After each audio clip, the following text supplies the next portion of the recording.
दोस्तों इस वीडियो में हम लोग think and grow rich by Napoleon Hill इस बुक के छठे चैप्टर को डिस्कस करेंगे। छठे चैप्टर में पांचवें स्टेप को बताया गया रिच बनने के।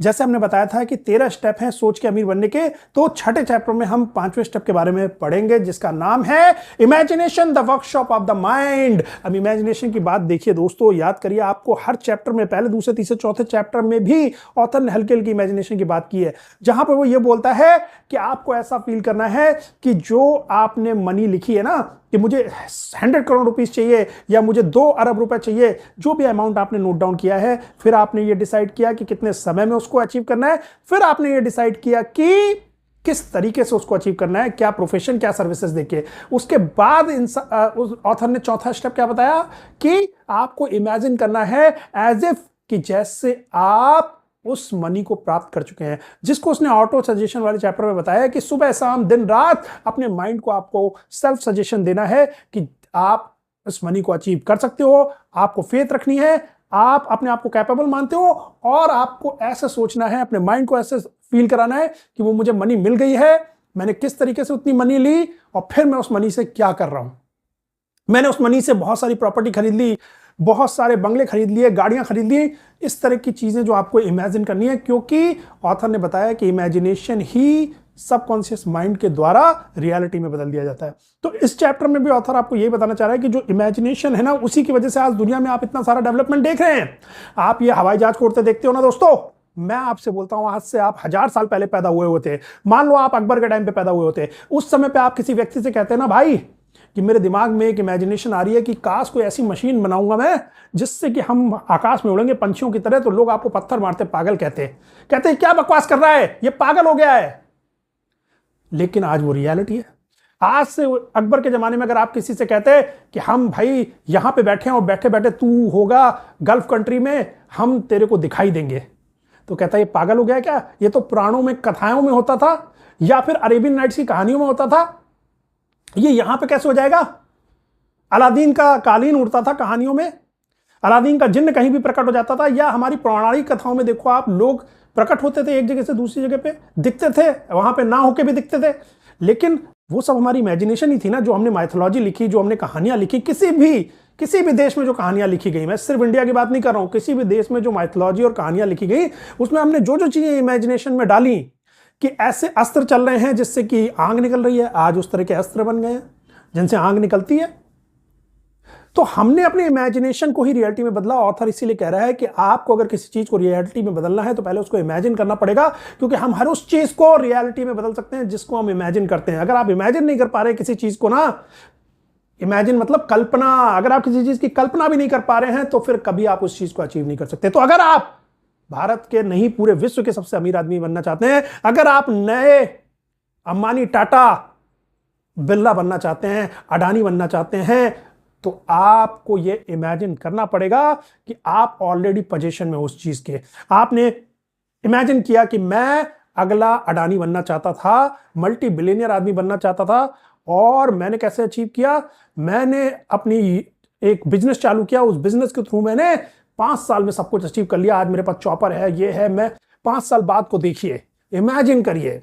अच्छा, इस चीज को समझने के लिए ऑथर इस चैप्टर में 2 बहुत बड़े एग्जांपल देता है।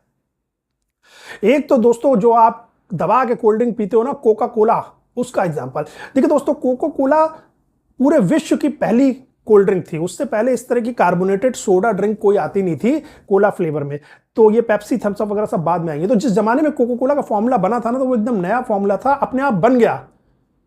तो जिस व्यक्ति से वो फॉर्मूला बना था ना, जो आके जाके कोका कोला कंपनी का मालिक बना, उसने एक इमेजिनेशन की कि ये जो फॉर्मूला है ना, इसको मैं ड्रिंक बनाऊंगा और उस ड्रिंक के लोग इतने दीवाने हो जाएंगे कि पूरे विश्व में अरबों खरबों रुपए का बिजनेस बनेगा। ये उसकी इमेजिनेशन ही थी, जो कि बाद में रियलिटी में तब्दील हुई। वरना कोई सोच सकता है अगर वो उस वक्त किसी से कहता कि ये जो मैंने नया फॉर्मूला कोला वाला बनाया ना, कोला फ्लेवर तब तक आया नहीं था, कभी पूरे विश्व में नहीं आया था, ये जो नया फ्लेवर मैंने कोला वाला बनाया है, यही पूरे विश्व में छा जाएगा, लोग दीवाने हो जाएंगे, अरबों खरबों डॉलर का बिजनेस बन जाएगा, कोई उसकी बात नहीं मानता। लेकिन उसके दिमाग में एक आइडिया था, उसके दिमाग में इमेजिनेशन था। यही बात ऑथर कह रहा है कि जब आप इमेजिन करते हैं किसी चीज को ना, तब आपके दिमाग में आइडिया आता है नया, और एक आइडिया ही जो है वो आपकी सक्सेस को 100% मेक श्योर करता है। एक आइडिया से ही कोका कोला जैसी कंपनी खड़ी हो गई। इसी तरह ऑथर एक और एग्जांपल देता है, एक आदमी था आज से कई 100 साल पहले अमेरिका में ही, जो कि एजुकेशन सिस्टम से बहुत त्रस्त था। उसे लगता था कि स्कूलों में, कॉलेजेस में जो शिक्षा दी जा रही है वो सही नहीं है, जॉब ओरिएंटेड शिक्षा नहीं है, प्रैक्टिकल शिक्षा नहीं है, थियोरेटिकल पढ़ा रहे हैं। इवन जो लोग ऑलरेडी अपनी बचपन में पढ़ाई छोड़ चुके हैं, आप काम में जल्दी लग गए, वो बाद में शिक्षा प्राप्त करना चाहें, उसका भी कोई प्रॉपर तरीका नहीं है। तो उसने एक ऐसा कॉलेज बनाने की सोची जहां पे प्रैक्टिकल शिक्षा दी जाएगी, इवन लोग जॉब के साथ भी कर सकते हैं, किसी भी एज में शिक्षा ले सकते हैं। इस तरह का उसने माइंड से रखा। तो वो एक ऐसा कॉलेज खोलना चाहता था, पर उसके पास पैसे नहीं थे। तो वो ये सोचता रहता था कि अगर मेरे पास 10 मिलियन रुपीज होते, उस जमाने में $1 करोड़, 10 मिलियन डॉलर की बात उस जमाने में कर रहा है वो, तो मैं एक बहुत बड़ा कॉलेज खोलता। वो उसके पास कुछ नहीं थे, लेकिन उसने इमेजिन किया, उसने एक आइडिया बनाया। आइडिया क्या था? प्रॉब्लम यह है कि मुझे इस शिक्षा पद्धति में सब कमियां दिखाई दे रही हैं जो ऑलरेडी कॉलेजेस हैं। आइडिया क्या आया कि मैं अपना एक कॉलेज खोलूंगा। उसके लिए उसने क्या इमेजिनेशन किया कि मुझे कहीं से 10 लाख रुपए मिल जाएंगे। अब जब उसने ये इमेजिनेशन किया ना, मुझे कहीं से 10 लाख रुपए मिल जाए तो मैं अपना कॉलेज खोलूंगा और शिक्षा वर्ल्ड को बदल डालूंगा, तो उसी इमेजिनेशन से उसको एक आइडिया आया कि ठीक है, मैं एक प्रेस कॉन्फ्रेंस टाइप की करता हूं, एक सभा करता हूं, वहां पे अमीर लोगों को बुलाता हूं और उनको अपना आइडिया बेचने की कोशिश करता हूं, उनको बताता हूं कि मेरे दिमाग में क्या चल रहा है, कोई ना कोई इन्फ्लुएंस हो जाएगा और शायद मेरे लिए एक फाइनेंसर की व्यवस्था हो जाए। और दोस्तों, ये उसकी रियलिटी बन गई। वहां पे एक ऐसा बंदा मिल गया जिसने उसको $10 मिलियन देने का वादा कर दिया और वो कॉलेज खुला अमेरिका में। आज भी वो कॉलेज है अमेरिका के टॉप 10 कॉलेजेस में से एक है, वो कॉलेज बन पाया।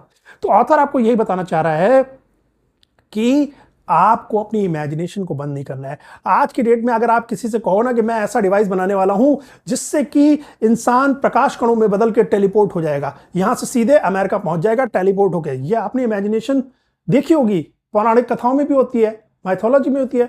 लेकिन आज अगर आप किसी व्यक्ति से ऐसे कहो तो वो आपको पागल कहेगा, लेकिन आपको कुछ नहीं सुनना है, आप इमेजिन करो। जब आप इमेजिन करोगे ना, तभी आप कोई तरीका ढूंढ पाओगे। ये मैंने एक एग्जांपल दिया, आप किसी भी फील्ड में मान सकते हो। देखिए, इमेजिनेशन को भी ऑथर 2 कैटेगरी में डिवाइड करता है, एक सिंथेटिक इमेजिनेशन, एक प्योर इमेजिनेशन। सिंथेटिक इमेजिनेशन मतलब जो चीजें ऑलरेडी हो चुकी हैं उसी में कुछ इंप्रूवमेंट करना। जैसे फोन पहले आते थे तो हम लोग मोबाइल फोन कॉल के लिए यूज करते थे, एसएमएस के लिए यूज करते थे, फिर उसमें लोगों ने इमेजिनेशन की कि अच्छा, इसमें कैमरा भी आ सकता है, इसमें हम वीडियो कॉल का फीचर डाल सकते हैं, इसमें हम डिफरेंट ऐप भी डाल सकते हैं। तो उसी चीज को अपग्रेड किया गया, इसे बोलते हैं सिंथेटिक इमेजिनेशन। अब जो दूसरा एग्जांपल मैंने दिया है कि आप ऐसा इमेजिन करो कि मैं कोई ऐसा डिवाइस ढूंढ लूं जिससे कि शरीर को प्रकाश कणों में बदल के दूसरी जगह पर टेलीपोर्ट किया जा सके, ये आपकी बिल्कुल क्रिएटिव इमेजिनेशन है, ये सिंथेटिक इमेजिनेशन नहीं है। और बड़ी बड़ी चीजें लाइफ में अचीव करने के लिए सिंथेटिक इमेजिनेशन के साथ क्रिएटिव इमेजिनेशन भी चाहिए होती है। अगर आप सोच के अमीर बनना चाहते हैं तो आपको क्रिएटिव इमेजिनेशन चाहिए होगी। जब आप इमेजिन करोगे ना, जब आप इमेजिन करोगे तभी आपके दिमाग में कोई आइडिया आएगा। ऑथर यही बोलता है कि आइडिया जो है ना, वो इमेजिनेशन का ही बेटा है, इमेजिनेशन से निकल के आता है। तो इमेजिनेशन करना छोड़ना मत दोस्तों। ज्यादातर लोगों के साथ इश्यू यही है कि विद द एज, जैसे जैसे एज बढ़ती है, इमेजिन करना छोड़ देते हैं, कल्पना करना छोड़ देते हैं कि ऐसा भी हो सकता है, कुछ नए आइडिया पे काम करना छोड़ देते हैं। और अगर आपको दोस्तों बहुत मल्टी बिलियनियर आदमी बनना है ना सोच के, तो आपको दोस्तों कुछ नया आइडिया सोचना पड़ेगा, कल्पना करनी पड़ेगी, कुछ ऐसा इमेजिन करना पड़ेगा जो पहले नहीं हुआ। भाई आज एक बात बताओ, पहले ओला उबर वगैरह थी इंडिया में?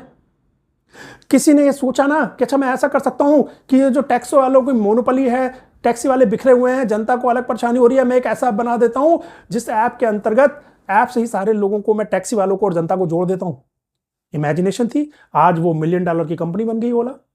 किसी ने सोचा था कि मैं लोगों को फूड ऑर्डर करने में अलग अलग रेस्टोरेंट की वेबसाइट पे जाके फूड ऑर्डर करना पड़ता है, मैं कोई एक ऐसी वेबसाइट बना देता हूं जिसमें सारे रेस्टोरेंट लिंक हो गए और लोगों को और रेस्टोरेंट को लिंक कर देता हूं, और इस तरीके से जोमैटो बन गया, $1 मिलियन कंपनी बन गई। सिर्फ एक आइडिया से दोस्तों $1 मिलियन कंपनी बन गई। और आइडिया आता है इमेजिनेशन से। जोमैटो के फाउंडर ने भी कभी इमेजिन किया होगा, ओला के फाउंडर ने भी कभी इमेजिन किया होगा, उबर के फाउंडर ने भी कभी इमेजिन किया होगा कि अगर मैं ऐसा कुछ करता हूं तो कितना मजा आ जाएगा। मैं केवल कस्टमर को और सर्विस प्रोवाइडर को जोड़ देता हूं।